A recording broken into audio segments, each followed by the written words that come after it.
The Committee on Homeland Security, Subcommittee on Cybersecurity and Infrastructure will come to order.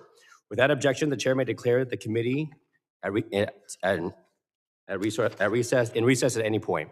The purpose of this hearing is to examine the national and economic security risks to the United States by artificial intelligence, robotics, and autonomous sensing technologies developed by companies affiliated with the People's Republic of China. This hearing will also evaluate whether existing federal guidance and supply chain security practices sufficiently address the risks posed by China as these classes of emerging technologies are rapidly adopted and our adversaries try to keep pace with American innovation. I now recognize myself for an opening statement. Good afternoon, and thank you all for being here. Today, this subcommittee is examining a national security challenge that is currently unfolding inside the United States. The People's Republic of China is moving aggressively to dominate the technologies that are reshaping the global economy and security, including artificial intelligence, robotics, and autonomous systems. This competition is already present on American campuses, in American police departments, on American smartphones, and increasingly within systems connected to our critical infrastructure. The pattern behind this expansion should look familiar.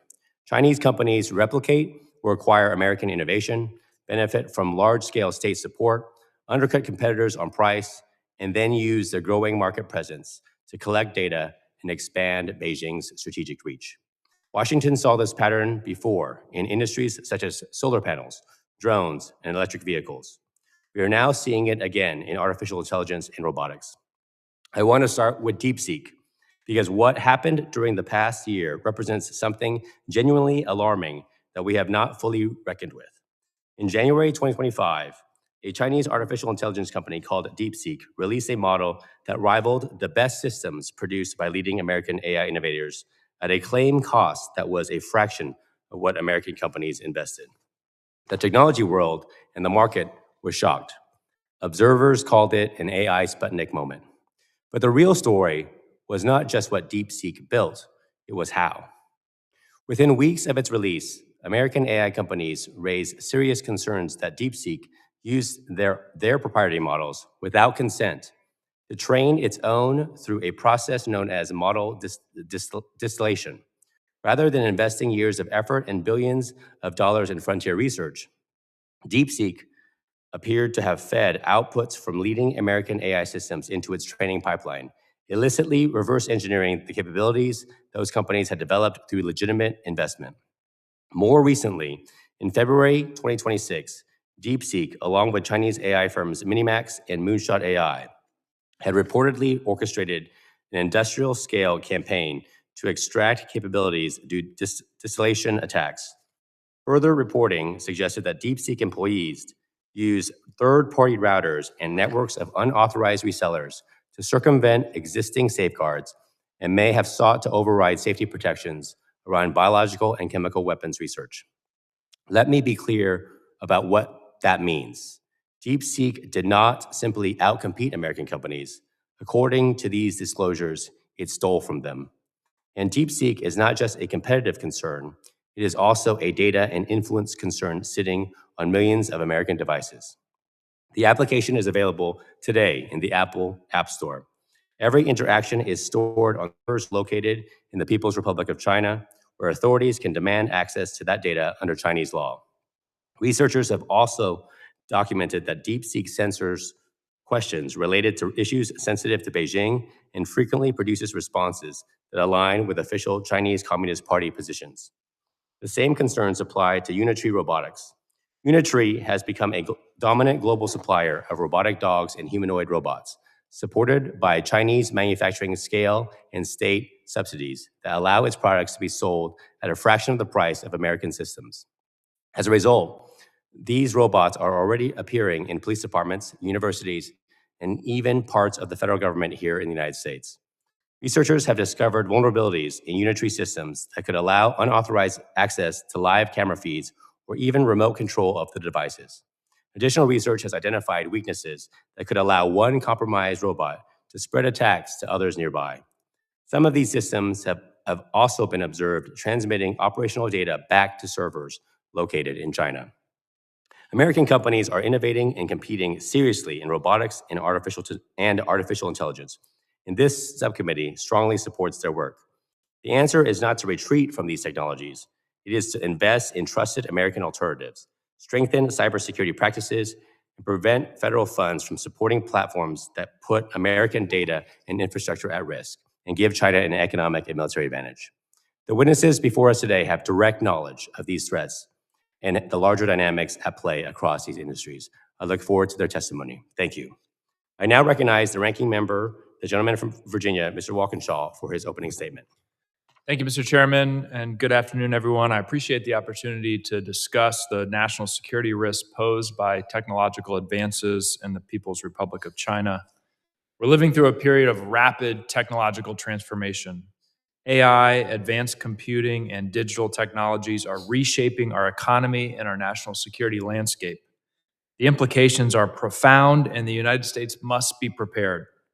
Maintaining leadership in technological innovation is not simply an economic priority, it's a national security imperative. To succeed, we must pursue policies that both drive innovation at home and mitigate the risks posed by adversaries. That requires a clear-eyed understanding of the PRC's strategy. We've known for many years that the PRC views its industrial policy as a critical tool to reshape the world order and emerge as the economic leader in global superpower. With extensive state investment in technology companies and laws that enlist private companies to serve the interests of the government, the PRC's military-civil fusion is a serious threat to our own national security. Historically, Congress has recognized this threat. There's been bipartisan consensus around reducing supply chain vulnerabilities, restricting the use of certain PRC technologies, limiting exports of sensitive U.S. technologies, and strengthening secure supply chains with trusted partners. Unfortunately, policies of the Trump administration have undermined that progress. Upon taking office, President Trump took his DOGE chainsaw to the federal workforce, weakening agencies essential to our national security and scientific leadership. The Cybersecurity and Infrastructure Security Agency, CISA, has lost nearly a third of its workforce because the Trump administration fired people, reassigned people, or bullied people into quitting. At the very moment our adversaries are expanding their cyber arsenals, the administration is cutting our own defenses. From the PRC to Russia to Iran, our adversaries leverage cyberspace and related technologies to fight international conflicts on our homeland. We've seen Iran do this already. Just last week, a pro-Iran, Iran-connected hacker group caused global disruptions at a major medical device manufacturer, Stryker, in response to the president's war with Iran. The PRC is a far more capable cyber actor than Iran, and the potential consequences of a future conflict with the PRC are far more severe. Yet instead of strengthening our technological and cybersecurity defenses, the administration has weakened the agencies responsible for securing our networks and advancing our scientific leadership. Key institutions like the National Science Foundation and the National Institute of Standards and Technology, NIST, have also seen major workforce cuts. At a time when technological competition is intensifying, dismantling our technical expertise is incomprehensible to me. The administration also launched a chaotic trade war that fails to distinguish between allies and adversaries. Rather than building trusted supply chains with our partners, these erratic policies alienate allies and inject uncertainty into the global economy. Even more troubling, in the fall last year, the Trump administration announced that it would allow for the export of advanced semiconductors, Nvidia H200 chips to the PRC. With access to more advanced chips, the risk of a more rapid frontier AI development in China increases. Imagine you were in a race and only you had access to high-octane fuel that let you drive 10 miles per hour faster than your opponent. Would you give that high-octane fuel to your opponent? Your opponent who's determined to leave you in the dust and crush you. That's what President Trump did. It was weak. Finally, we should recognize a fundamental truth about American innovation. The U.S. leads the world in technology because we attract the best talent from around the globe. Immigrants have played an outsized role in building our technology sector. Policies and statements that target immigrants do not strengthen America. They weaken our ability to compete with our adversaries. We could spend all day naming the immigrants who have played a critical role in developing technologies that advance American economic and national security. I'll name just a few. Sal Khan, the son of a Bengali Muslim immigrant, created Khan Academy, household name, and in 2023 launched Khan Mingo, an AI-powered personal tutor and teaching assistant now offered free to every teacher in every classroom in the US. Rana El Kaloubi, an Egyptian American who founded Affectiva, which built AI that understands human emotions and cognitive states by analyzing facial and voice expressions. She co-hosts a PBS Nova series on AI. And Dina Katabi, an immigrant from Syria, who's one of MIT's most decorated scientists, the winner of every science award there is to win. She developed an AI-powered device that can detect Parkinson's based on how a patient breathes at night. Mr. Chairman, these are some of the people that Chairman Ogles and other Republicans in this body recently said don't belong in America. Sal Khan's father came to this country from Bangladesh. Rana El Kaloubi from Egypt, Dina Katabi from Syria, all happen to be Muslim. And together, along with many others, they're helping America win the AI race, win the robotics race, win the technology race. Our adversaries, China, Russia, Iran, would love nothing more than for us to drive out the scientists, engineers, innovators, and entrepreneurs who help make this country the most advanced and, yes, the greatest nation on earth. So I beg my colleagues, I beg you, Chairman Ogles, stop doing their work for them. With that, I look forward to hearing from our witnesses, and I yield back. Thank you, Ranking Member Walkinshaw. Other members of the committee are reminded that opening statements may be submitted for the record. I am pleased to have a distinguished panel of witnesses before us today on this important topic. Pursuant to Committee Rule 8C, I ask that our witnesses please rise and raise their right hands.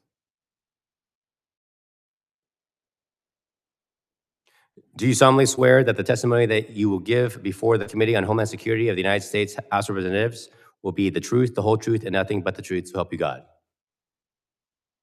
Let the record reflect that the witnesses have answered in the affirmative. Thank you. Please be seated. I would now like to formally introduce our witnesses.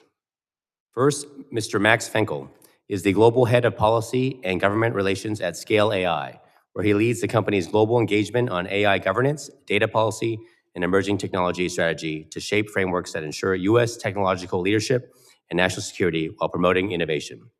Prior to joining Scale, he most recently held jobs and roles at Joby Aviation and the Aerospace Industries Association. Next, Mr. Matthew Malcheno is the Vice President of Software at Boston Dynamics, where he has worked for 22 years, contributing to projects on advanced robotics technologies, AI, and autonomy. He also currently holds the role of Boston Dynamics Security Officer. Mr. Malcheno holds degrees from MIT in computer science and electrical engineering, and prior to Boston Dynamics, worked in software development and engineering roles at Akamai Technologies and Google. Mr. Michael Robbins is the President and CEO at the Association for Uncrewed Vehicle Systems International, an association representing uncrewed systems, robotics, and autonomous companies in both the commercial and defense sectors. Mr. Robbins also currently serves as the Mitre Corporation's Aviation Advisory Committee and the National Advanced Mobility Consortium's Advisory Committee, and is an officer in the United States Naval Reserve. Thank you for your service. Dr. Rush Doshi is the CV Star Senior Fellow for Asia Studies and Director of the China Strategy Initiative at the Council on Foreign Relations, and is an assistant professor at Georgetown's School of Foreign Service. His expertise includes China's foreign policy, U.S. strategy toward China, cross-strait issues, and Indo-Pacific security. Prior to joining CFR, Dr. Doshi most recently served on the National Security Council's China Directorate. I thank each of our distinguished witnesses for being here today. I now recognize Mr. Fenkel for 5 minutes to summarize his opening statement. Chairman Fong, Ranking Member Walkinshaw, members of the subcommittee, thank you for the opportunity to appear before you today. My name is Max Fenkel, and I lead global policy and government relations at Scale AI. Since 2016, we have worked with nearly every major AI lab powered Fortune 500 companies and the most ambitious government AI programs, and are now at the frontier of physical AI and robotics. We do this across two main lines of effort: providing high-quality data to train, improve, and evaluate AI models, and building applications to help our customers bring AI into production. Let me start with a reflection of where things stand today. Last month, Chinese viewers rang in the Lunar New Year watching AI-powered humanoid robots perform coordinated martial arts on live television. The video went viral not because it was impressive, but because of what happened when people compared it to last year. 12 months ago, those same robots could barely shuffle through a dance routine. This year, they were doing karate. That is the speed of this competition. The United States is winning on the dimensions Washington tracks, the models and the chips. But we are losing where the future will be decided: data and implementation. We are seeing two different races play out, and I fear right now the United States may be winning the wrong one. Nowhere is that gap more alarming than in physical AI and robotics. Unlike large language models, which train on data scraped from the internet, robots have no such resource. A robot learns by doing in the physical world. That requires thousands of hours of real-world data collected, labeled, and ready to train on. This is why autonomous vehicles spend months driving city streets before launch. Every mile is training data. For robotics, think warehouse-scale facilities filled with machines running around the clock, not to move goods, but to generate the fuel that trains the next generation of AI. China has industrialized that process. We have not. According to Scale's internal estimates, China owns roughly 90% of the commercially available robotics AI data market today, and they produce that data at 60% lower cost than US companies can match. The US government invests roughly $100 million a year in AI data. China invests $1 to $1.5 billion, 10 to 15 times more. They have 7 government-directed data labeling hubs and warehouses with robots running 17 hours a day solely to generate training data. By all accounts, this is a state-directed campaign to win. That structural advantage has direct national security consequences. The same platforms training on Chinese data today are candidates for deployment in American ports, hospitals, defense facilities, and homes tomorrow. The data that trains these systems shapes how they behave, what they optimize for, and where they are vulnerable. Ceding the robotics data layer to China is not a technology policy concern. It is a critical infrastructure risk, and the window to address it is closing fast. Winning requires a whole-of-government approach and 4 key actions. First, investigate Chinese robotics data as a national security threat and treat US data as a national asset. Congress should ask the national security apparatus to study this dependency and require US government data assets be made AI ready. Second, establish one national regulatory framework for artificial intelligence. This should govern outputs, not inputs. A patchwork of state rules is not a regulatory system, it is a competitive liability. Third, mandate government AI deployment.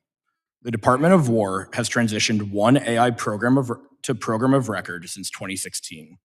China deployed 81 large language models into their People Liberation Army in the first half of 2024 alone. 1 versus 81. That is not a technology gap, it is a failure of will. Congress should direct every agency to launch at least 5 flagship agentic AI programs by 2028 to start to fill the gap. Fourth, export the AI technology stack to our allies before China does. China won on 5G because America didn't show up with a competitive alternative. We are at that same fork in the road on AI right now, today. The exporting the American AI tech stack executive order is a great first step, but Congress must codify and resource it. This is not the first time America has faced a defining technological competition, and it is not the first time the outcome looked uncertain. We have every asset required to win: the talent, the capital, and the allies. The variable is urgency, and the time to act is now. Scale is fully committed to supporting the United States in this race. We look forward to working with Congress and the Trump administration to find ways to do just that. Thank you again for the opportunity to be here, and I look forward to your questions. Thank you very much. I now recognize Mr. Malcheno for 5 minutes to summarize your opening statement. Mr. Chairman and members of the subcommittee, I am the Vice President of Software at Boston Dynamics, and I serve as the company's security officer, responsible for overseeing our cybersecurity and data sovereignty protocols. At Boston Dynamics, our mission has always been to create a future in which humans and machines work together to improve everyone's safety, productivity, and quality of life. Our robots are in use in manufacturing facilities, semiconductor fabrication, energy plants, and by first responders. Our robots are used by the Secret Service to protect the president and by military agencies to neutralize the threat of IEDs. One of our robots has taken bullets in the line of duty, keeping police and bystanders safe from harm. We have a growing workforce of over 1,000 employees and proudly design and manufacture our robots in the United States. There are at least 4 reasons why robotics should be a top policy priority for Congress. First, advanced robots are the physical manifestation of AI. Robots leverage AI techniques such as computer vision and reinforcement learning to perform a wide range of useful tasks. In order to win the AI race, we must also win the robotics race. Second, robots are increasingly crucial in manufacturing. Humanoids allow for automated physical operations and workspaces designed and built for humans. The countries that build and deploy robots will be the ones that will manufacture on their own shores and address demographic challenges. Robotics will be crucial to economic security. Third, robots present new and unique classes of cybersecurity risk and beyond AI and computer systems. The combination of hardware, software, sensors, mobility, and communications makes advanced mobile robots higher risk than other IoT technologies. Attackers could sabotage those systems to interfere with manufacturing lines or halt security patrols. Robots are becoming a potent threat vector to crucial infrastructure. Fourth, robotic technologies are dual use. Robots with enhanced mobility and AI-powered capabilities will become increasingly important in military applications. We have seen how aerial robotics, namely drones intended for consumer use, can become a pivotal technology in warfare. Robots increasingly will become part of national defense strategies. The Chinese government understands this. This is why China just released a new 5-year plan that identifies robotics as their top new industry tracks.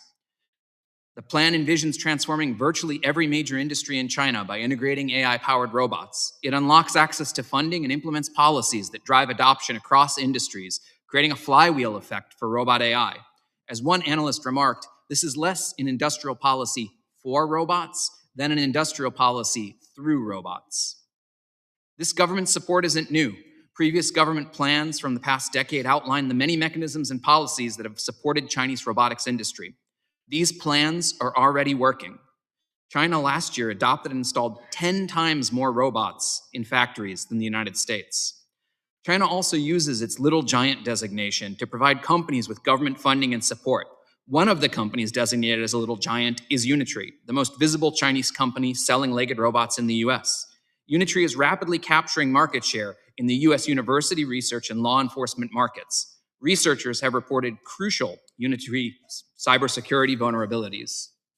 Unitree's products have also been seen in PLA military exercises, and its ties to Chinese military have been noted by the House Select Committee on China as well as the Department of War. So it's not surprising that Unitree has captured the attention of this committee and the US government. However, there are dozens of other Chinese companies working to develop advanced robotics technologies powered by AI. At the recent CES Las Vegas show, Chinese robots on display, humanoids, outnumbered American humanoids by 5-1. While Unitree deserves close scrutiny, a broad, whole-of-government strategic approach is what's truly needed. This is why we are asking for the development and launch of a national robotics strategy consistent with a broad set of policies designed to support the growth and success of the industry. Time is running out for policy efforts to have an impact. The recently introduced National Robotics Commission Act, HR 7334, would kickstart the process of developing such a strategy. We urge Congress to pass this bill. We also respectfully ask this subcommittee to direct CISA to swiftly undertake a security evaluation of foreign robots. Independent researchers have already revealed crucial vulnerabilities, but a more comprehensive, government-directed study would provide broader guidance to users and government about the risk of foreign robotics projects. Thank you very much for the opportunity to testify. I welcome your questions. Thank you very much. I now recognize Mr. Robbins for 5 minutes to summarize his opening statement. Chairman Fong, Ranking Member Walkinshaw, distinguished members of the committee, thank you so much for the invitation to testify today. My name is Michael Robbins. I am the President and CEO of AUVSI, the trade association for the autonomous systems, drones, and robotic industry. Our members, including Boston Dynamics, are at the leading edge of the transformation where AI, robotics, and autonomy are converging to create a new frontier of cyber physical systems. Today, we are at the precipice of a new era defined by the convergence of AI and physical machines, and it holds immense promise for American productivity and competitiveness, but also introduce unprecedented national security vulnerabilities when these systems are developed within adversarial controlled technology ecosystems. Modern robots are highly networked physical cyber systems. A compromised laptop can expose data, but a compromised robot can expose data and map, move, surveil, or physically disrupt operations in the real world. We are here today because our adversaries, specifically the People's Republic of China, are methodically executing a centrally planned playbook to hollow out the US robotics industrial base and install Trojan horses within our critical infrastructure. Unfortunately, we have seen this exact threat before, and we cannot ignore the lessons learned from the commercial drone industry. Over the last decade, the PRC leveraged massive state subsidies, IP theft, and deliberate market dumping to drive many American drone manufacturers out of business by flooding the global market with artificially cheap systems. This deliberate market capture engineered a profound national security crisis here in America, exposing sensitive US data to Chinese state intelligence and leaving our nation dangerously dependent on adversary-built technologies. Today, the PRC is aggressively executing the exact same playbook in the advanced robotics sector. Fueled by over $137 billion in state subsidies and initiatives like Made in China 2025, PRC robotics firms are systematically undercutting American companies, starving US firms of the revenue needed to scale domestic capacity and maintain our technological leadership. If we fail to act, the US robotics and autonomy industrial base will be hollowed out, leaving us dangerously dependent on adversarial linked technology to run our economy. Furthermore, we must address this vulnerability in the upstream supply chain, where PRC's dominance of rare earth minerals and the threat of export controls could effectively decapitate American robotics manufacturing before a single system is even built. This aggressive market capture is not just an economic issue, it is a profound national security threat. The PRC is actively weaponizing advanced civilian robotics to enhance its military capabilities. Recent footage released by the People's Liberation Army features a video ominously titled, "The Robot Dog's Time to Kill Has Come," depicting a Unitree Robotics quadruped equipped with an automatic rifle striking targets with precision. Because of Beijing's military-civil fusion strategy, PRC robotics firms flooding our markets are directly serving as R&D extensions of the PLA. Even more alarming, PRC companies pair their robots with subsidized LiDAR from firms like Hesai and DJI's LiveVox, companies our Department of Defense designates as Chinese military companies. These sensors generate precise 3D maps and persistent spatial awareness, thereby handing the CCP a persistent digital map of our nation. Furthermore, PRC AI firms like DeepSeek are accelerating this threat, illicitly extracting the capabilities of advanced US AI models to rapidly and cheaply build the brains for these subsidized robotic platforms. And the PRC's national intelligence and cybersecurity laws create a homeland security crisis, compelling all Chinese commercial entities to provide state intelligence unfettered access to their systems. Allowing PRC market dominance is a national security nightmare for America, allowing the CCP to install Trojan horses within US critical infrastructure, exposing our nation to severe risks of data exfiltration, remote operational disruption, and the weaponization of our supply chains. We simply cannot allow this dangerous erosion of American industrial capacity and national security to happen. Recognizing this, AUVSI recently launched our Partnership for Robotics Competitiveness. Securing our future requires both carrots and sticks. We must pair aggressive restrictions on adversary technology with bold incentives for domestic production to restore a level playing field and ensure American technological leadership. We urge Congress to pass a coordinated national robotics strategy and update trade enforcement mechanisms to counter PRC dumping. We must address risk-based restrictions on PRC technologies in sensitive environments, including bans on PRC UGVs and on the importation of 1260H companies, while also deploying robust economic incentives like production tax credits, loan guarantees, and employing advanced market commitments to stimulate domestic manufacturing and de-risk private investment. We must learn from the past to protect our future. The window to ensure American dominance in autonomy and robotics is closing, and the stakes could not be higher. By acting today, we ensure that the next generation of autonomous systems bolsters rather than threatens the security and resilience of the United States. Thank you, and I look forward to your questions. Thank you, Mr. Robbins. I now recognize Dr. Doshi for 5 minutes to summarize your opening statement. Thank you, Chairman Fong, Ranking Member Walkinshaw, distinguished members of the subcommittee. Thank you for the opportunity to testify today. My core argument today is simple.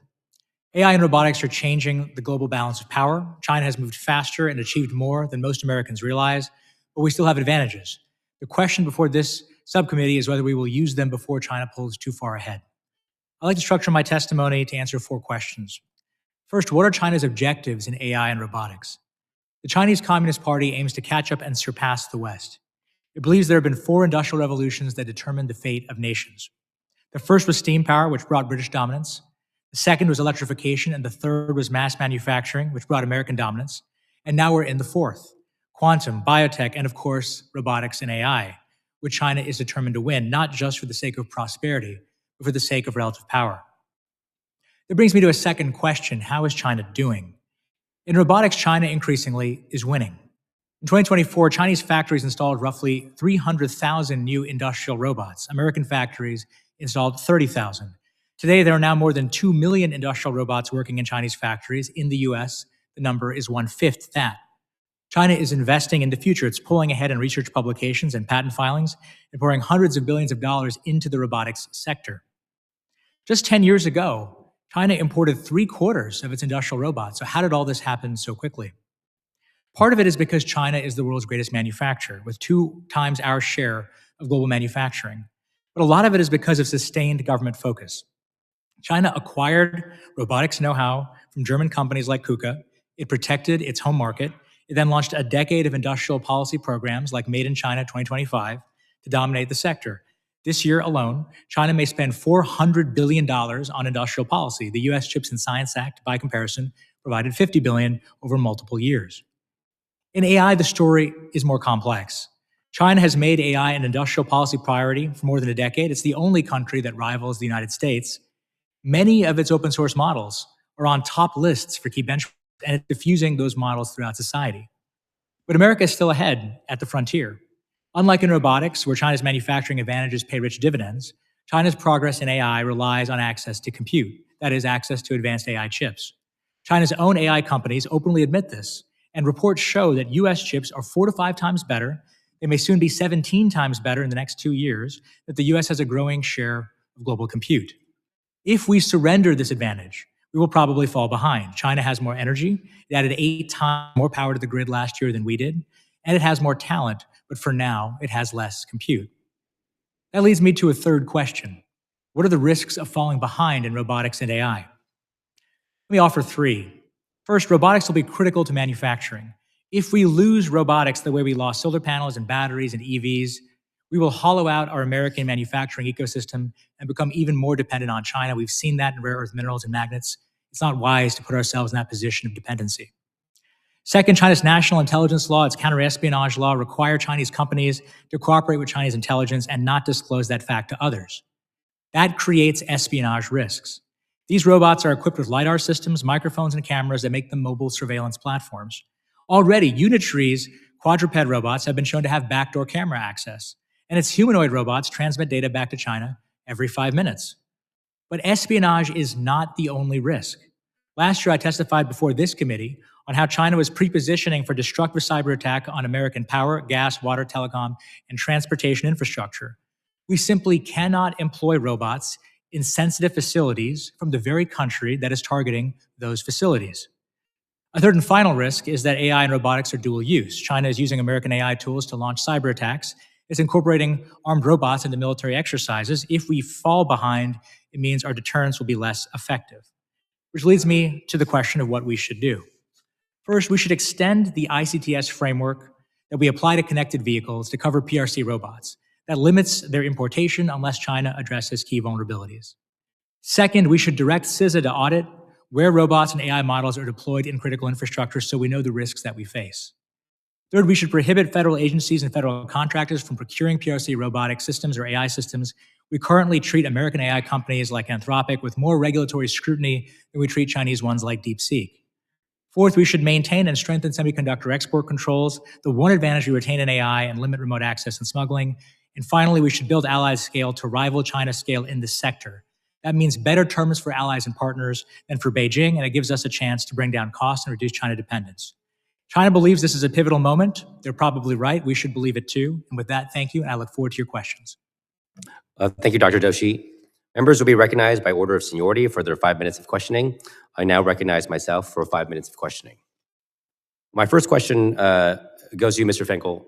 Many American startups and developers are beginning to build on Chinese open models like DeepSeek because they appear highly capable and are offered at extremely low costs. We have seen this strategy before. Chinese companies like DJI used aggressive pricing and rapid deployment to dominate the global drone market, which made it extremely difficult for American companies to compete. Unlike the drone sector, however, the United States already has leading AI developers that are building highly capable frontier models. Do you see Chinese AI companies attempting to follow a similar strategy with models like DeepSeek by rapidly expanding global adoption in order to capture market share before trusted alternatives can compete? Thank you for that question. And yes, simply, I think, as we've seen play out in AI, the diffusion of the technology will ultimately win out. And I think for the last year or so, we've believed it's been a model-based adoption, and I think we're shifting into a belief of a tech stack-based adoption. And so when you look at the AI tech stack, it fundamentally is made up of compute, data, model, and applications. And I think we've seen people begin to recognize in order to really win on AI, you have to win on the tech stack, which ultimately solves a hard problem. And we've seen China look to imitate their Belt and Road Initiative, their Digital Silk Road Initiative, to ensure that their models are winning across the world. It's imperative, and we spoke about it in our testimony, that the US not only counters this, but wins on it. And that's why we feel really strongly that the Exporting American AI Tech Stack Executive Order is a critical path forward on this. That must be codified and resourced. And then we as industry have to do everything we can to bring our technology to the world.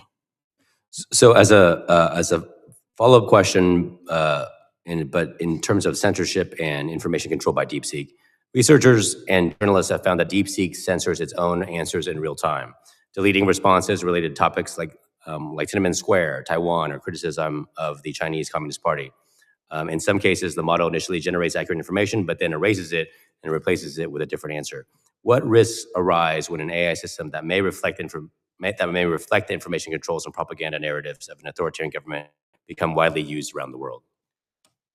I believe there are a number of different risks associated with it. And what we've seen is that in order to release a model in China, you have to pass a test essentially adhering to those laws that you referenced.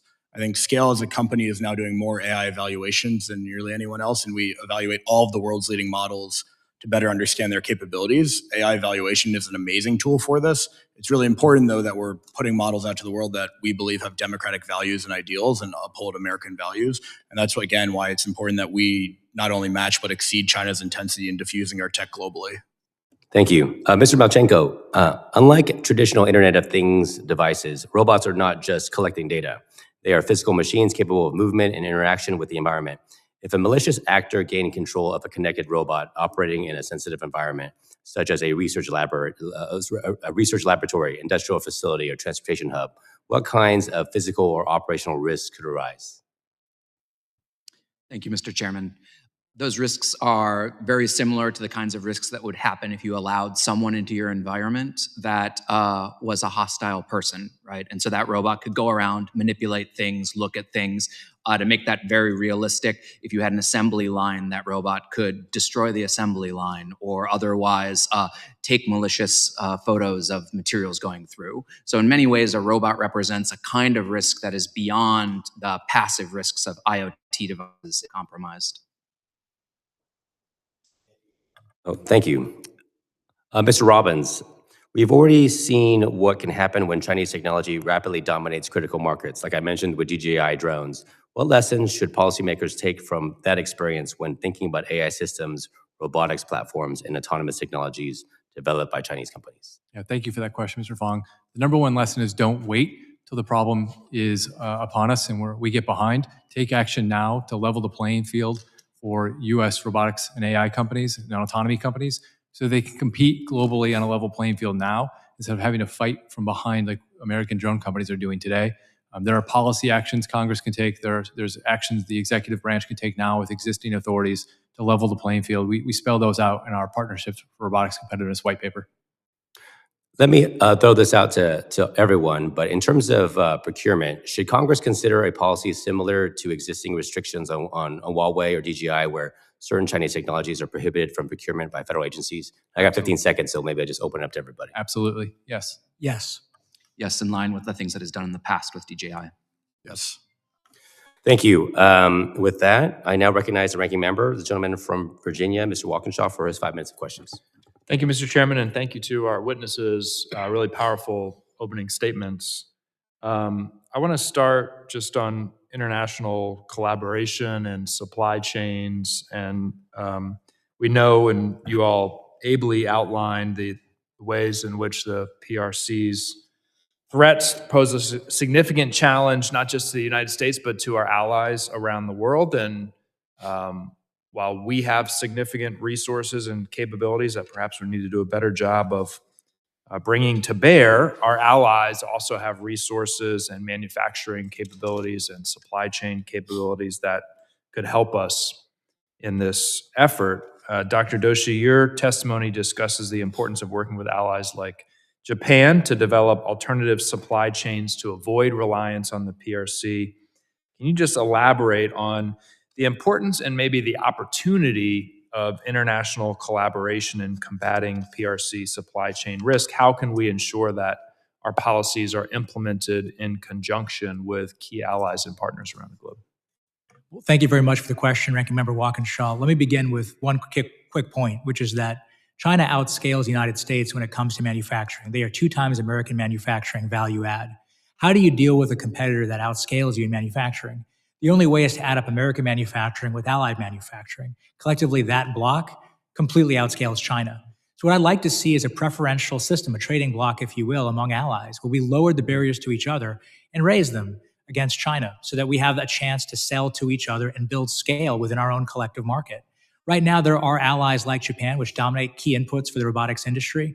We should help those companies succeed. Maybe they can set up plants in the United States. But either way, if those companies disappear, then the only game left in town for the robotics supply chain is China, which we simply cannot allow. Mr. Ranking Member, we've seen this story in industry after industry. We're seeing it in cars. We're seeing it in pharmaceuticals. We're seeing it in biotech. We don't want to see it in robotics because it is a critical enabling technology. So one way we could do this kind of collaboration, in addition to tariff-based or trade-based policy, is regulatory policy. We have a tool, the ICTS tool, which basically allows us to prohibit or import control certain finished products from foreign countries that are threats when connected to our networks. We can align that regulatory tool with our allies and partners and create a bit of a wall that keeps certain Chinese products out and it gives ourselves and our friends time to rebuild. Anyone else with a thought on that? Mr. Robbins, you looked antsy there. Yeah, no, I gave a speech last May where I quoted a very smart individual where I noted that if our authoritarian rivals can work together to undermine democracy, then democratic rivals must work together to protect democracy. And that person was Dr. Rush Doshi. So I completely agree with what Rush said. We have an I at the end of our name. We work very aggressively to enhance partnerships with international democratic allies like Taiwan, like Japan, in Europe, and throughout the world. And that is really the key to the future of the robotics and autonomy and AI industry, is ensuring that American leads and that Western values are driving this technology forward. But as Rush said, we're stronger when we do that together and we work with our Western allies on this front. And Dr. Doshi, your written statement referenced extending export controls to inference chips. And I want to give Mr. Finkel and Mr. Malchano a quick opportunity to describe for us why are inference chips so critical when it comes to robotics relative to training chips? What is the distinction? Why is it relevant to robotics? So training chips are relevant to robotics in order to train, but in terms of what is deployed inside the robot is a different kind of chip, an embedded processor designed to be able to run ML applications quickly at a low power state inside of a robot. Those chips are just as important and exist one per each robot that you build. And so although America is doing a good job of thinking about the plans with regards to the chips used for training, we would encourage also thinking about inference chips as are distributed in an embedded context. Mr. Finkel, anything on that? training versus inference chips? Nothing to add specifically. I think he covered it. I do think getting back to the allies point, there's two sides where ally cooperation is very important. One is diffusion of the technology stack, and we've spoken about that already. The second is on standards collaboration. I think we look at the Center for AI Standards and Innovation, the US CASI, which is housed at the Department of Commerce. There are also AI safety institutes and security institutes around the world, and it's critical that we're working together on the measurement science for these technologies, because ultimately what we saw in 5G is China began to win that race when they won on standards. And on AI, those standards are currently being written. It's critical that they're being written by America and Western ideal countries. Thank you. Thank you, Mr. Chairman. Thank you very much.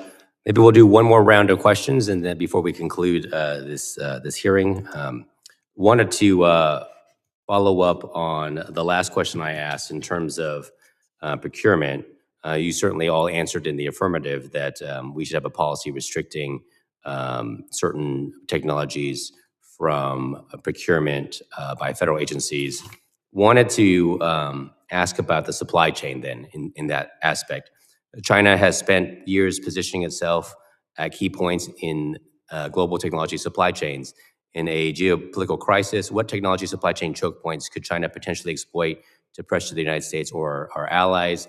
How do we go about this? And I'll open that question to all of the panelists, and I'll leave that to you, Jay, how you guys want to answer it. Yeah. Maybe I'll start with the data portion of it. Obviously, Skill is one of the leading companies working on providing training and evaluation data to nearly every frontier AI lab, as well as the robotics industry today.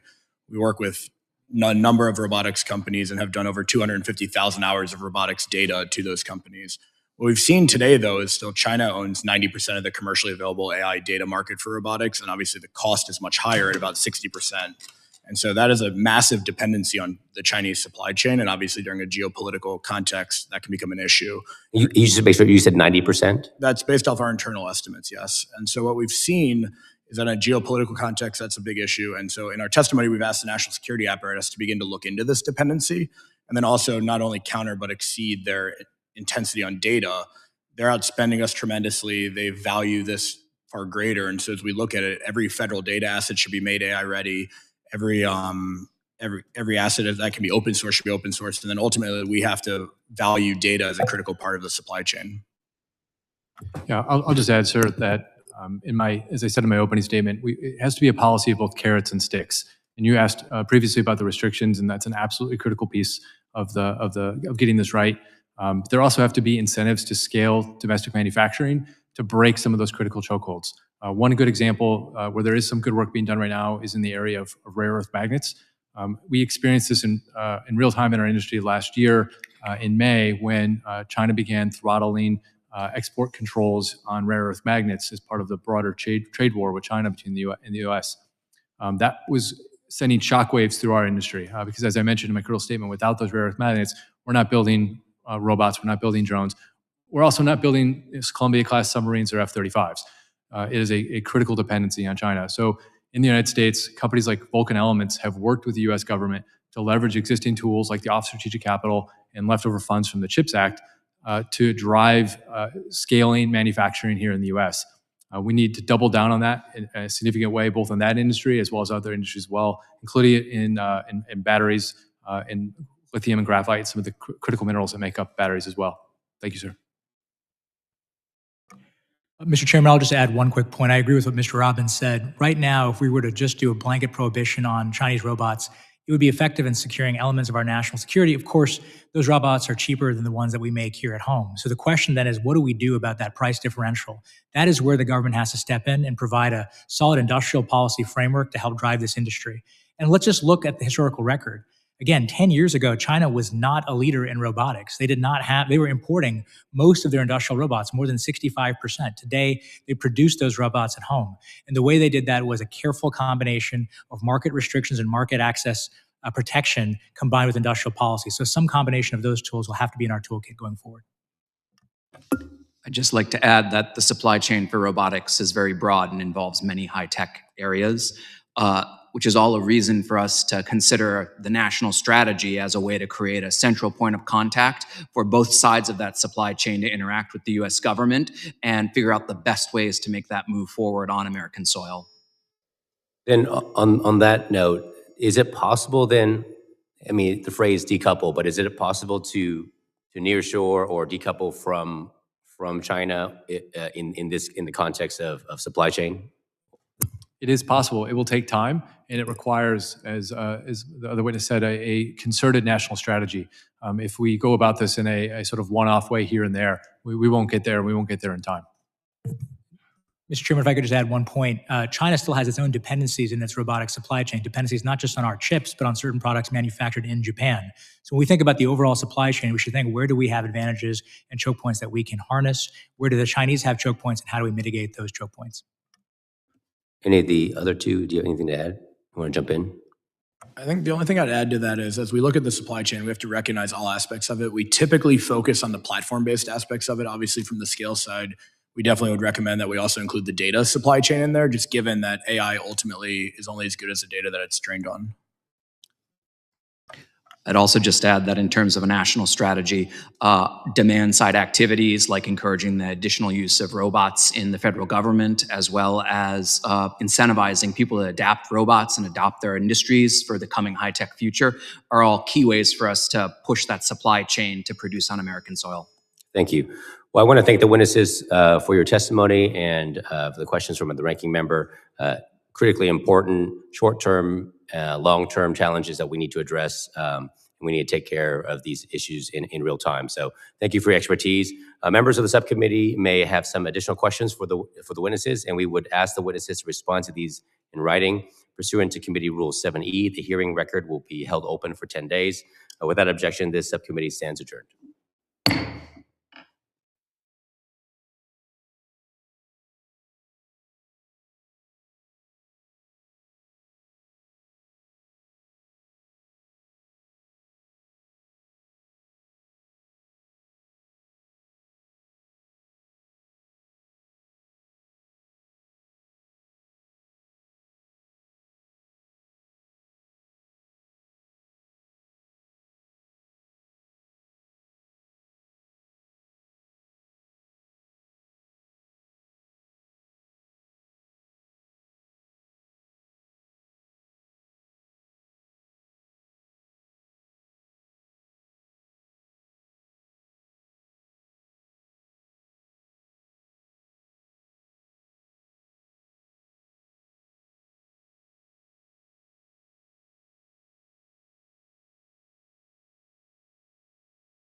intelligence agency. Everything is coming down. They finally got him. Everything is cracking. His own people are turning against him.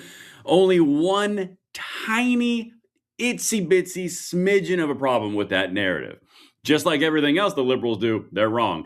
Everything's going to be linked in the description box below. Guys, we got to go through this entire thing. I have accumulated all of this all day because, man, has it been a weird day with all the news cycles. But we got to talk about this one because, honestly, it's not. Give me a second. All right, hit that like button, subscribe to the channel, turn the notification bell on. We are going to dive right into this, and this is before the live stream tonight, 9 p.m. Make sure you are there. It is 9 p.m. Eastern time. We are going to have a whole lot of fun. Tons of stuff to talk about in that one. But anyway, I want to address this real quick, and I want to put a caveat on the table first. I'm not going to bash this guy. I'm just not going to do it. A, it's in bad taste. B, this is a combat veteran, many tours, very well decorated. I'm not going to bash him as an individual. It's not what I do. Other people can do it. I don't care. But what I do want to do is show you what happened, and there's some very serious holes and gaps in everything that's being shown. Okay, let's get into this. Let me hear you in the comments. And if I didn't say it earlier, like, subscribe, and hit that notification bell. Joe Kent, the big rage story today. After much reflection, I have decided to resign from my position as director of National Counterterrorism Center, effective today. I cannot in good conscience support the ongoing war in Iran. Iran posed no imminent threat to our nation, and it is clear that we started this war due to pressure from Israel and its powerful American lobby. It has been an honor serving under POTUS and DNI Gabbard and leading the professionals at the NCTC. May God bless America. Now, there's two different ways of thought on this. The right is eviscerating it. The left is jumping on it like a starter man on a Christmas hen. And then you got the far left progressives who are still bashing him anyway. Okay, watch. I just want to walk you through the responses and show you something that's really coming out as a consistent trend that's undermining this entire narrative that they are trying to start. It really is wild how fast everyone jumped on this. Caroline Leavitt is the press secretary. There are many false claims in this letter, but let me address one specifically, that Iran posed no immediate threat or imminent threat to our nation. And I would just like to say, this is something that I just can't get past myself. Come here real quick. You told me you wanted to kill me for 47 years. You reached the threat level. Excuse me. Why do we need anything more than that? Death to America. America's blood and America's streets. I mean, why do we need more than that? Anyway, that's just my thing. Maybe if we reach 50 years, then it would be imminent. It's a very stupid argument to say that they only threatened to kill us for 47 years and said they wanted to watch our blood flow in the streets and have their kids playing like a kiddie pool. So, I mean, it wasn't really a serious threat because, they've only done it for 47 years. I mean, like, there's only been terrorist attacks and many other killings of Americans and all these other innocents across the entire globe. But, guys, it was not imminent. It's really stupid. Anyway, let's get back to this. There's some points I really want to hit.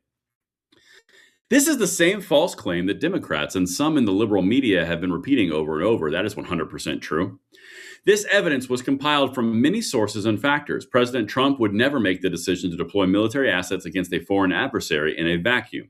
Iran is the world's largest or leading state sponsor of terrorism. That is indisputable fact. The Iranian regime is evil. It proudly killed Americans, waged war against our country, and openly threatened us all the way up to the launch of Operation Epic Fury. Absolutely, completely non-controversial fact. That is not even argued. Okay? But this is the part that I really want to dive into it. The whole thing is there was no imminent threat, and it was all based on information from one of the leading MAGA people inside his administration. I'm about to show you all the different sources that say he was cut out of all of this because he was a leaker. Watch, you can make up your own mind. Let me know what you think in the comments below. Ran for Congress, resigned as the director of the Counterterrorism Center. He wrote that he cannot in good conscience support the ongoing war in Iran. He writes, Iran posed no imminent threat to our nature. It's clear that we started this war due to pressure from Israel and its powerful American lobby. How do you respond to that and to those other Republicans who say that this war is actually putting foreign interests above domestic interests? Well, that proposition at the end is clearly wrong. I'm on the Gang of Eight. I got all the briefings. We all understood there was clearly an imminent threat, that Iran was very close to the enrichment of nuclear capability, and they were building missiles at a pace that no one in the region could keep up with. They were far outpacing our allies and friends and us in our defense capability, because we had personnel, installations, members of the armed services, and civilians in the region. Iran was building up ballistic missiles at such a rapid pace, and we knew that their plan was to fire them upon Americans. The commander-in-chief and his administration had a very difficult decision to make. I don't know where Joe Kent is getting his information, but he wasn't in those briefings, clearly, because the Secretary of State, the Secretary of War, and everyone, the Joint Chiefs of Staff, General Kane, they had exquisite intelligence, and we understood that this was a serious moment for us. Okay, that's the whole point right there. The guy wasn't in the briefings. So how could you know and be espousing this point of, we did it because Israel told us to, which is a whole different thing. But how could you make that statement if you've been cut out of any type of briefings and you weren't in the briefings that dictated this entire event? It doesn't make any sense, right? Okay, let's keep on trucking. I got more for you. Again, I'm just going to show you all of these things. Again, I'm not going to attack the man. I am just telling you what is on the table right now, and some of it doesn't make sense. Watch again. Allegation that his decision was based on the influence of others, even foreign countries, is both insulting and laughable. Now, our own Aisha Hasni, reporting that on Background to a senior administration official, says that Joe Kent was cut out of POTUS intelligence briefings months ago due to allegations of suspected leaks, and that he has not been a part of any Iran planning discussions or briefings at all, which sort of posed the disconnect addressed earlier this morning by the administration, saying that he wasn't privy to the classified information that indeed underscores and provides the evidence that Iran was nuclear empowered or about to be. It's the whole point. It's the same thing. You weren't even in the briefings. How can you say you were in the briefings and you were in the know when they cut you out because of accusations of leaking data? That's a very big part. And also, I do have a little bit of a suspicion on the way in which it was announced and the way it was dropped. But again, I'm not going to go after the man. He served his country in a very honorable way in many, many deployments. So I'm going to leave that one alone out of respect. But it doesn't add up a lot of these things. In fact, let me show you how this is all going right now. So, of course, everyone jumped right into his background. And I mean, immediately, because he already got raked over the coals by the Democrats and the progressives. They ripped him a new one because he was Trump affiliated. Joe Kent blamed the October 7th attack on Biden's insufficiently hostile policy towards Iran, attacked his Dem opponent for failing to punish anti-Semitism, and pledged that if elected, he would make sure to generously arm Israel. Now he blames Israel for corrupting U.S. foreign policy. By the way, I'm not going to dive into that right now because that's not the point of this video. I will. I'm not afraid to dive into that topic. But the anti-Israel thing has always been a thing of the left. Always. I do not understand how it's making its way into the most extreme pockets of the right sphere. It's a very weird crossover. Anyway, let's keep on going. Joe Kent was registered as a Democrat until 2021. Kent was affiliated with the Libertarian Party for 7 years, then switched to the Democratic Party. He remained a Democrat through 2020, voted for Bernie Sanders in the Democratic primary that year, and then he became a Republican in 2021. I mean, okay, you're all over the map. Fine. Senior officials in the Trump administration tell Fox News that Joe Kent was a known leaker and was cut out of intelligence briefings with President Trump months ago, adding that he had not been any part of the Iran planning discussions or briefings at all. Well, if you haven't been part of any of the briefings, then how could you know what you're espousing? A senior administration official tells Fox Joe Kent was a known leaker, and he was cut off of POTUS intelligence briefings months ago. The White House told Director of National Intelligence Tulsi Gabbard he should be fired for suspected leaks, but she never did. He has not been part of any Iran planning discussions or briefings at all. Again, this doesn't check out. We'll keep on doing the same thing. And then the left starts roasting him. Okay. Joe Kent in 2022 praises the IDF. Ooh, you can't do that. Progressives don't like that. backs maximum pressure on Iran, embraces the Abraham Accords, which were the Trump peace deals, and casts Israel as a strategic American ally.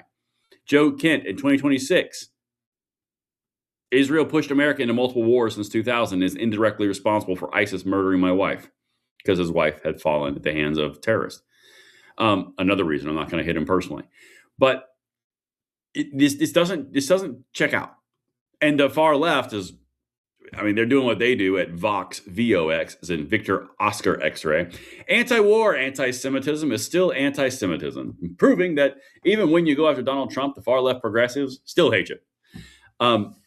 Overall, guys, this whole story is feeding the confirmation bias of the left, and the right is immediately going out to destroy. And not all right. I'm just saying, if you're looking at it broadly, right? You have the right saying, no, that's not true. This is not correct. You have the left saying, oh my God, finally someone's breaking. And the whole thing at the end of the day, the guy wasn't even involved in the briefings. He wasn't involved with any of the Iran planning. He has no idea of any of the things that he's talking about and espousing in these posts and in his resignation letter. So what's this have to do with anything?